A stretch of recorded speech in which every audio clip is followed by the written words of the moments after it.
بسم اللہ الرحمن الرحیم۔ السلام علیکم ورحمۃ اللہ وبرکاتہ۔ میاں بیوی میں محبت بڑھانے کے چند مفید طریقے۔ آپ کی بیوی آپ کی ساتھی ہے۔ چند چیزیں جو آپ اپنی بیوی کے ساتھ لازمی کریں۔ نمبر 1، اسے میٹھے عرفی ناموں سے پکاریں۔ نبی صلی اللہ علیہ وآلہ وسلم عائشہ کو آؤش کہہ کر پکارتے تھے۔ نمبر 2، اس کے ساتھ کوئی بھی حلال کھیل کھیلو۔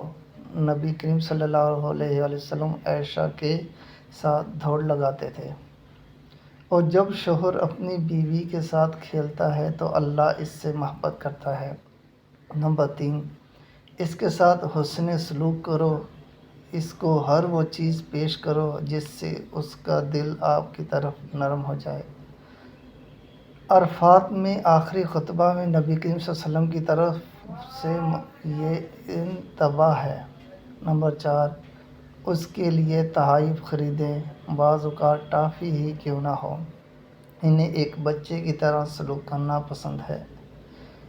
نمبر 5، اس کے اوپر بیجا پابندی نہ لگائیں۔ اس کے ساتھی بن کر غم و خوشی بانٹیں، اس کے جیلر نہیں۔ نمبر 6، گھریلو سرگرمیوں میں اس کی مدد کریں۔ جب بھی آپ موجود ہوں، کھانا پکانے، کپڑے دھونے، کمرے کو صاف کرنے وغیرہ میں، یہ سنت ہے۔ نمبر 7، اس کے والدین بھائی بہنوں کی عزت کریں اور انہیں کبھی کبھی تحفہ دیں۔ نمبر 8، ان کی اچھی باتوں اور کام کی تعریف کریں جو وہ آپ کے لیے کرتی رہتی ہے، اور اس کے لیے ہمیشہ اس کا شکریہ ادا کرتے رہیں۔ اللہ فرماتا ہے، جو لوگوں کا شکریہ ادا نہیں کرتے وہ میرا شکریہ ادا نہیں کرتا۔ نمبر 9، اسے بتائیں کہ وہ آپ کے لیے کتنا معنی رکھتی ہے، آپ اس سے کتنا پیار کرتے ہیں، اور آپ اس سے پا کر کتنے خوش قسمت ہیں۔ نمبر 10، اس کی باتیں پوری توجہ، محبت اور دلچسپی سے سنو، اور جو مسائل وہ بتائے ان کو فوری حل کرو۔ نمبر 11، اس کو اس کا عیب بتانے سے پہلے اس کی تعریف کرو۔ نمبر 12، اچھی خوشبو منہ اور جسم دونوں یہ سنت ہے سے ہمیشہ اپنے آپ کو مزین کریں۔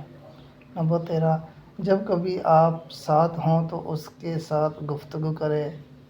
نمبر 14، جب آپ کام پر ہوتے ہیں تو مجھے آپ کی یاد آتی ہے، مجھے آپ سے محبت ہے، اسے فون پر بتائیں۔ نمبر 15، اس کے ساتھ مل کر کام کرتے رہیں، جیسے کھانا پکانا، کھانا، قرآن پاک پڑھنا وغیرہ۔ نمبر 16، دوسروں کی موجودگی میں اس کی غلطی کا انکشاف نہ کریں۔ نمبر 17، اسے دین کے بارے میں سکھائیں۔ نمبر 18، اسے مارنے پیٹنے، تکلیف دینے سے پرہیز کریں۔ نمبر 19، اسے حجاب پہننے، اپنے وقت کے اندر 5 وقت نماز پڑھنے اور رمضان کے روزے رکھنے اور زکوٰۃ دینے اگر فرض ہو کی تلقین کریں۔ یہ سب لازمی ہے۔ نمبر 20، اسے ہمیشہ اپنی دعاؤں میں یاد رکھیں۔ نمبر 21، وہ راستہ بنے جس پر آپ کی بیوی جنت جا سکے۔ یا اللہ ہمیں صحیح مسلمان بنا دے اور ہماری ازواج زندگی اور سماج کو خوبصورت بنا دے۔ آمین ثم آمین۔